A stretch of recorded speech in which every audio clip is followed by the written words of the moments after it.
Hey, Dr. Carpenter. Thomas, get out of here. Hey, Ryan. Hi, good to see you. What was that? You don't have a cardboard replica of yourself at home? I guess not. Nice ping pong table. Want to play? Sweet, thanks.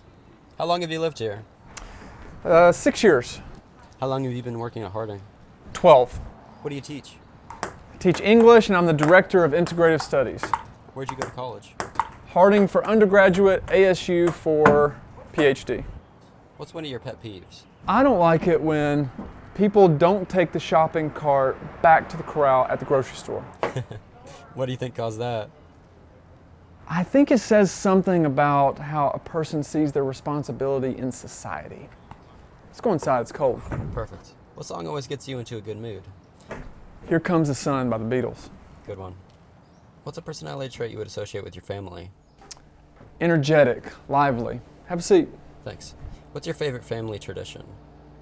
When we were at Huff, we had tea time every night with the students, and we've tried to bring that tradition home with us over the ocean. What do you do on your commute to and from work? I like quiet. If you could spend time with anyone alive, who would it be? Queen Elizabeth. Would you rather cook or order in? Cook.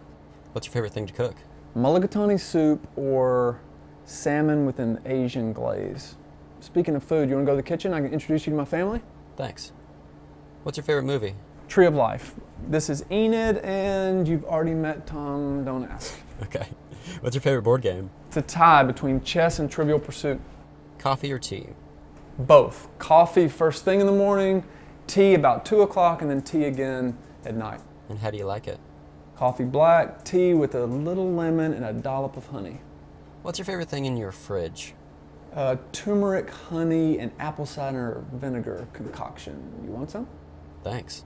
What's one thing you couldn't live without? Chapstick.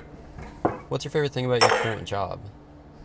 Hands down, relationship with students. What's the career highlight you're most proud of? Other than relationships with students, I'd say I published a book last year. Cheers. 1, 2, 3. How would your 10-year-old self react to what you do now? He'd say, "You decided to stay in school?" What did you originally want to do as a 10-year-old? I had mild expectations. I wanted to be a professional athlete in every sport. Who's this painting? This is my lovely wife, Hannah, and this is what she does. She paints. Who's that in the back? And that's Silas, back there eating ice cream. Who is most influential in your spiritual life? My mother, by example. A lot of authors help me really understand what I believe and why I believe it. What activity instantly calms you down? I'll show you. I like to play tennis, but it's been too cold lately, so bring tennis to me. That's great. How often do you do that? As much as I can. What is your favorite place you've ever traveled to? That's a tough one. Probably say Sicily. All right, follow me. What's your definition of success?